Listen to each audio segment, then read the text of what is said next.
Salut tout le monde. J'ai fait un nouveau test aujourd'hui, c'est que je vais m'enregistrer sur Zoom avec un fond d'écran qui a été généré par l'IA. Alors, si vous reconnaissez le vieux port de Chicoutimi en version modifiée, là, avec des éléments peut-être que vous n'avez jamais vus, évidemment, au port de Chicoutimi. Donc, c'est un fond généré par une intelligence artificielle. Donc, on va voir ce que ça donne un peu parce que j'aime pas trop tout le temps l'effet de l'IA. Alors, c'était pour éviter là d'avoir mon fond, mais peut-être que ça conviendra pas. Parce que le fond que je vous ai présenté plus tôt aujourd'hui, ben, c'était un setup là, assez compliqué à faire pour moi. Donc là, j'ai pas le loisir de faire ça ce soir. Et comme ma vaisselle n'est pas faite, je vais pas vous montrer le fond de ma cuisine. Bon, ceci étant dit, la qualité de l'image, c'est pas extraordinaire. On va voir ce que ça donne. Mais je vous avais dit que je garderais pas tout à l'intérieur pendant toute la semaine jusqu'au samedi parce que j'ai trouvé ça trop dur cette semaine.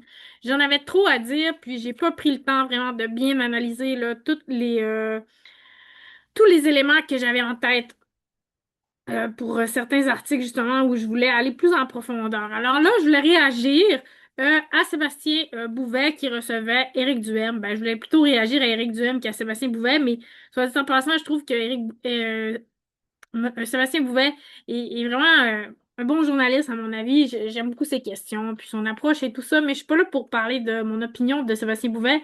Je suis là pour réagir aux propos d'Éric Duhem, qui a été questionné là, par Monsieur Bouvet, euh, qui a quand même donné beaucoup de latitude quand même à Éric Duhem, là. Il l'a pas contre-interrogé comme à certains moments, mais il lui a dit qu'est-ce que vous faites avec ci, qu'est-ce que vous faites avec ça, un peu au présent, parler au présent. Donc, je trouvais ça intéressant au niveau du discours, là, de parler au présent beaucoup plus qu'au conditionnel, par exemple. Alors, ça, au niveau du texte, comme on discutait plus tôt aujourd'hui, ça reste quand même intéressant. Bon, alors, il était question de la clause dérogatoire, de la loi 96, etc. Et on a entendu aussi Mme Fréchette, là, qui en a parlé à un moment donné suite à sa rencontre avec Mark Carney. Je reviendrai pas nécessairement sur seulement ce qui s'est dit par rapport à Éric Duhem, mais j'ai bien aimé qu'il était question de nation québécoise, de nation. Tu sais, alors on parle de peuple, on parle. J'aime bien la nation comme première nation. Parler de la nation québécoise, la nation. On est une nation. Ça me parle, l'idée d'une nation. Peut-être plus que l'idée d'un peuple en ce moment. Ben, c'est-à-dire pas plus que l'idée d'un peuple. On est un peuple. Je dis n'importe quoi parce que je réfléchis en même temps. Mais, euh, mais plus que l'idée d'être souverain. Et je pensais aux nations, aux Premières Nations. Tu sais, je me disais, nous, on est comme une deuxième nation. J'ai pas de malaise avec ça d'être la deuxième nation. On n'est pas la troisième nation. On est la deuxième nation. Alors, tu sais, que chaque chose ait sa place, je trouve ça quand même pas si mal en tant que deuxième nation. Alors, plus tôt, je vous ai présenté mon projet nationaliste expansionniste. Et ben, j'aimais bien ce que j'ai entendu Christine Fréchette dire. C'est rafraîchissant un peu quand même d'entendre une femme parler comme ça. Ça change de Monsieur Legault qu'on a tellement entendu parler, tu sais, entre autres pendant la pandémie, tout ça. Donc, c'est rafraîchissant. Mais je n'étais pas là non plus uniquement pour vous parler de Christine Fréchette. Il y avait des choses que je voulais dire. Bon, il était question d'un auditeur là, qui posait la question. Moi, je suis conservateur, mais pas souverainiste. C'est-à-dire, moi, je suis souverainiste. Attends, je vais me reprendre, parce que des fois, je viens mélanger dans mes idées. Moi, je suis souverainiste, mais conservateur. Comment vous allez faire pour me convaincre de voter pour vous? OK? Donc, là, ben, ça soulève pour moi de grandes questions, en fait. Et comme je vous dis, je ne veux pas parler simplement du passage d'Éric Duhem, mais de toutes les questions que ça soulève. Alors, une des questions que ça soulève, c'est la question, ben, entre autres, de l'idéologie politique derrière chaque parti, hein, de gauche ou de droite, puis la question nationale. Alors là, ça, c'est oui ou non. OK? On va dire ça, ou entre les deux. Hein, alors, mettons oui, non. Là, c'est mes notes, OK?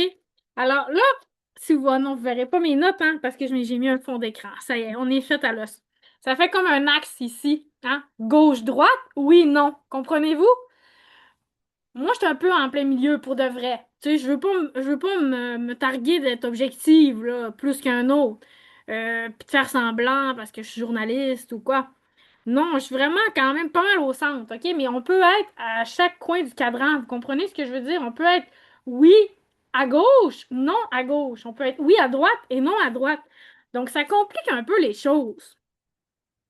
Et j'ai beaucoup réfléchi à ça, la question des lignes de parti ces temps-ci, parce que ben, des fois, je suis d'accord avec certaines idées qui amènent Éric Duhem, tu sais, par rapport, entre autres, à la place du privé. Bon, je suis pas tout à fait contre. Tu sais, il y a certaines choses, mais quand même, il faut être prudente. Tu sais, mettons, il faudrait absolument, absolument, absolument, absolument, absolument, absolument, absolument, absolument, absolument, absolument que je choisisse. Peut-être que je serais 51% à gauche, tu sais, mais peut-être pas non plus. Comprenez-vous? C'est pas une certitude absolue. Je préfère rester au centre. Tu sais, des fois, je trouve ça, oh, c'est dangereux. Le privé s'en mêle, mais il faut pas que ça dépasse, tu sais, 49%, là, tu sais.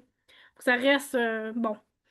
Bref, je demeure au centre quand même, mais il y a certaines idées qui avancent que je trouve intéressantes. C'est un gars extrêmement, extrêmement, extrêmement, extrêmement intelligent, articulé, puis il parle vraiment vite aussi. J'ai comme une admiration pour les gens qui ont une agilité mentale comme ça, puis qui manipulent leurs idées vraiment aisément, puis qui ont extrêmement de plusieurs concepts dans la tête à communiquer aux gens, puis mêler du discours argumentatif avec de l'informatif comme ça. Ça demande une certaine habileté. Puis Éric Duhem, c'est un gars intelligent, c'est un gars de com'. C'est un gars qui sait parler, puis il est capable de faire ce que peu de gens sont capables de faire au Québec, tu sais. Comme j'ai nommé dans des prises de parole antérieures, Stéphane Bureau, j'ai parlé de Denis Gravel. Lui, c'en est un aussi dans cette catégorie-là de gens qui sont capables d'être sur une ligne où tous les autres tomberaient, entre autres à droite, tu sais. Donc, il est capable de répondre à certaines questions qui feraient frémir de rage, tu sais, d'autres personnes, mais lui, quand c'est dit, on dirait que ça passe, tu sais. Par exemple, s'il y avait des climato-sceptiques qui voulaient être dans vos rangs, qu'est-ce que vous feriez, tu sais? Alors là, il doit répondre à cette question vraiment malaisante-là, puis il le fait d'une façon quand même assez habile. Tu sais, là-dessus, je le reconnais. Mais c'est ça. Concernant, pour en venir la ligne de parti, le souverainisme versus le conservatisme, c'est vraiment pas évident. Puis je trouve que c'est le même problème un peu avec Québec solidaire, là, tu sais, qui est un peu parti souverainiste de gauche, tu sais. Alors là, c'est le contraire. Donc, si on n'est pas souverainiste, mais on est à gauche, ben, là, on est mal pris parce qu'on a un parti souverainiste de gauche, puis on a un parti conservateur de droite, tu sais. Alors, peut-être que le fait d'être souverainiste, c'est plus progressiste, c'est plus à gauche en ce moment, puis le fait d'être fédéraliste, c'est plus conservateur. Quoique, je trouve que quand même, Éric Duhem il est très, très, très nationaliste, puis il est très autonomiste. On le voit vraiment dans sa prise de position. C'est quand même très intéressant. Mais moi, dans un idéal, vous savez, j'ai droit à mes idéaux utopiques, tu sais, à mon avis. Mais pour moi, on devrait y avoir des députés indépendants. Tout le monde est dépendant. Je sais qu'il y a un problème de gouvernance avec ça. Je comprends l'envers de la médaille, tu sais. S'il n'y a pas de ligne de parti, s'il n'y a pas d'équipe, bah, on peut jamais s'entendre, donc on n'est jamais capable de prendre une décision. Mais j'ai l'impression que les consensus se feraient sur la base du gros bon sens pour chacune des questions, tu sais. J'ai l'impression que, ah, ben, des fois, ça irait plus un peu à gauche, puis des fois, ça irait plus un peu à droite, mais on resterait quand même, on serait capable de naviguer. Là, malgré que je trouve qu'Éric Duhem dit des choses qui ont bien du bon sens, il y a d'autres affaires qui me mettent extrêmement mal à l'aise, tu sais, par rapport à des questions sur le trafic d'armes et les armes d'assaut. Par exemple, il dit à deux reprises là, dans sa prise de parole que ben, finalement, c'est moins pire tu sais, de garder des armes pour les chasseurs, mais par rapport à se préoccuper, à pas se préoccuper des gens sur les réserves qui font du trafic d'armes, par exemple. Et là, ben, je trouve qu'il y a encore, là, c'est mon propos gauchiste qui va ressortir. Toujours oppresser les plus vulnérables. Tu sais, blâmer, culpabiliser les plus démunis. Alors, les Autochtones, les itinérants. Là, je veux pas dire que les détenus sont parmi les plus démunis, mais j'en ai parlé plus tôt aujourd'hui. Hein? Je vous ai dit qu'est-ce qui m'horripile. Hein? Ce qui m'horripile dans la situation. C'est pas un vendeur de peanuts sur la rue Saint-Joseph qui me fait peur dans la vie pour la société, le bien-être de la société. c'est le monopole de l'information par Microsoft. Ça me fait peur. Comprenez-vous? Alors, les, le le pouvoir à une minorité de gens riches, ça me fait peur. Et quand on dit bah, les Autochtones, les prisonniers, les itinérants, la position ultra-conservatrice, bah, moi, ça me fait vraiment peur. Ça me fait vraiment peur. Alors, c'est sûr que pour cette raison-là, même si je pense qu'Éric Duhem joue un rôle extrêmement important dans la société, je serais vraiment pas rendu là, à voter pour lui puis à espérer qu'il prenne le pouvoir, même dans deux élections. Il parlait de faire élire 12 députés, peut-être d'être premier ministre dans une prochaine élection. Il y a quand même un plan de match qui est relativement réaliste, tu sais, à dire, ben, on est passé de 1% de soutien au début, là, on est rendu à 15. Ben, peut-être que la prochaine fois, je serai votre premier ministre, tu sais. Alors, commence par faire élire tes 12 députés, c'est ce que je me dis.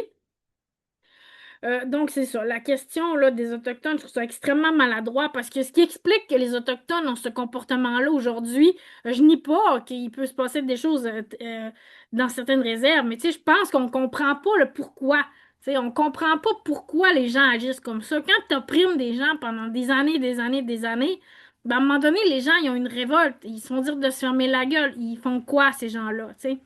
Alors, je défends pas le crime, je défends les personnes opprimées qui deviennent démunies puis qui savent plus comment se défendre. Ils savent plus comment se défendre, ces gens-là. Donc, voilà ce qui arrive, à mon avis. Alors, les Autochtones, les itinérants, les nouveaux arrivants, ça sera pareil. Alors, quand on parle d'immigration massive, puis que les gens à gauche disent, ben, c'est pas le problème, c'est faut défendre le PEC, puis etc. Ben, c'est cette idée-là de dire que c'est pas la faute des immigrants, ce qui se passe, la crise du logement, tout ça, mais c'est encore une fois le pouvoir des plus riches d'avoir probablement mal géré la crise, puis là, on se retrouve avec des gens ben, au bas de l'échelle, les nouveaux arrivants, au bas de l'échelle, il y en a qui sont en bonne situation, et là, encore une fois, il faut pas mettre dans le même paquet les travailleurs temporaires, puis les résidents permanents, et les travailleurs saisonniers, tout le monde dans le même panier, mais il reste que on se retrouve avec des gens qui sont en position d'une certaine vulnérabilité, peut-être dans leur pays parce qu'ils sont des réfugiés, hein. Les réfugiés politiques, c'est pas la même chose non plus. Les demandeurs d'asile, c'est pas la même chose non plus. Alors, on a plusieurs catégories, mais dans cette catégorie-là, il peut y avoir des gens qui sont violents, mais en réaction à une certaine oppression, soit dans leur pays ou même dans leur pays d'accueil. Alors, c'est la même chose pour les Autochtones, c'est la même chose pour les immigrants. Donc, faut essayer de comprendre cette dynamique-là dans sa globalité. Ça ne veut pas dire qu'on cautionne le crime puis qu'on pense que les prisonniers devraient se filmer dans leur prison, là, tu sais, comme on disait plus tôt aujourd'hui. Alors, il y a des choses qui ont été dites avant. Donc, pour moi, c'est une conversation. Donc, il faut un peu que vous suiviez le fil de la conversation si vous voulez comprendre l'ensemble. OK, donc il disait aussi à un moment donné que ben, il parlait de la Gaspésie parce qu'on lui demandait on lui posait la question, allez-vous fermer la Gaspésie? Et puis, je trouvais ça le fun qu'il raconte le contexte dans lequel ces propos-là avaient été tenus, quand il était animateur de radio, bon, tout ça, à la blague, à la bonne franquette et tout. Puis, finalement, il disait, ben oui, on va regarder la Gaspésie ouverte, puis tout ça. Puis dans le fil de la conversation, un moment donné, il était question de l'anglicisation, puis il disait, ben, la Gaspésie n'a pas les mêmes problèmes que Montréal. Tu sais, la Gaspésie n'a pas les mêmes problèmes d'anglicisation, par exemple, qu'à Montréal. Mais je voulais quand même dire à Éric Duhem, parce que je viens du Saguenay, je suis au Saguenay en ce moment, à Éric Duhem et aux gens qui sont concernés par cette affirmation, quand même que la réalité de Montréal nous rattrape là, quand même. Peut-être pas au niveau de l'anglicisation, mais au niveau de l'immigration. Tu sais, je suis allée chez Subway cette semaine et puis il y avait sur 3 employés qui travaillaient, 2 personnes arabophones. Donc ça parlait arabe, tu sais, dans le Subway. OK? Donc les Arabes étaient majoritaires, puis ça arrive dans plusieurs commerces. Là, ben, ça a changé du tout au tout chez IGA. Il n'y avait que des Africains à un moment donné, puis oups, je ne sais pas ce qui est arrivé. Mais là, oh, il n'y a plus d'Africains dans le IGA. J'en ai pas vu un depuis des semaines où je suis allée. Alors, on s'est débarrassé des gens. Là, je sais pas qu'est-ce qui se passe. Tu sais. Est-ce que c'est en lien avec des guerres territoriales ou autre? Je peux pas le dire. Mais ce que je sais, c'est que il y a quand même des territoires qui semble occupé par certaines nationalités, hein, à des endroits comme des secteurs, comme quand on dit la petite Italie ou peu importe, là, tu sais, le quartier chinois, bon, ben, il y a des nationalités qui s'approprient des territoires. C'est comme ça un peu la réalité des choses. Puis, ben, cette réalité-là, elle arrive aussi en région, là, tu sais. Donc, il faut être conscient que peut-être qu'on n'arrive pas avec la réalité anglophone immédiatement, mais qu'éventuellement, ben, il y a quand même des enjeux régionaux qui ressemblent à des enjeux provinciaux. Bon, alors c'est ce que je voulais dire à Eric Duhem là-dessus. Ensuite, j'ai pris une autre note qui était de guerre, je sais pas quoi, mais j'arrive pas à me rappeler. Malheureusement, c'est plus ou moins pertinent. Puis voilà. OK. Il y a deux autres choses que je voulais dire sur Eric Duhem, puisque je parle de lui, puis c'était dans mes notes de la semaine. Euh, je le trouvais quand même opportuniste. Je le trouve opportuniste, Éric Duhem. Il a courtisé les électeurs de Bernard Drainville. OK, j'ai voté pour Bernard Drainville. J'ai voté pour Bernard Drainville, pas nécessairement parce que je suis plus à droite, mais le fait de courtiser les électeurs de Bernard Drainville puis leur dire, ben, vous êtes bienvenus à la CAQ, ça me fait rire un peu parce que c'est ça, parce que je trouve ça opportuniste, puis c'est pas parce qu'on a voté pour Bernard Drainville qu'on est des conservateurs fédéralistes, OK? Alors, il faut quand même faire la part des choses. Puis aussi, il disait dans cette même veine, coupe ta caque, hein? Alors, il y a une publicité là, de couper sa caque. Ça me faisait rire un peu. Moi, cette propagande-là un peu politique, c'est des choix pour l'avenir de notre nation, l'avenir de notre peuple, l'avenir de notre pays, hein, à l'intérieur d'un autre grand pays, à l'intérieur du monde, ok, de notre province, à l'intérieur du grand pays. Et tu sais, dire coupe ta caque, c'est un peu, je sais pas comment l'exprimer, peut-être que des gens pourraient m'aider. Coupe ta caque, tu sais. Comme si c'était pour acheter une voiture, comprenez-vous? Un slogan un peu marchand. Comme si c'est ça, comme si on vendait des partis politiques, tu sais, comme si ah ben c'est la plus belle voiture qui va l'emporter. C'est pas l'idée, c'est pas le contenu qui va l'emporter, c'est celui qui est le plus séduisant, qui est le plus convaincant, qui fait la meilleure pub.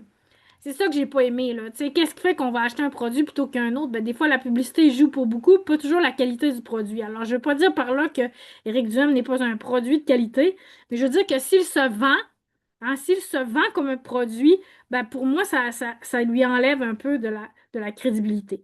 Ceci dit, je trouve qu'il y a un travail extrêmement important au Québec, puis je le trouve, comme je disais au début, extrêmement courageux d'être capable d'aborder plusieurs questions d'une manière que personne n'aborde. Et voilà. Donc, je voulais pas m'étirer nécessairement sur le sujet, mais vous voyez, je voulais pas en parler très, très, très longuement dans un métajournal. Donc, c'est fait. On peut dire qu'on tourne la page sur ce sujet, puis on se revoit peut-être au cours de la semaine pour un autre à brûle pour point.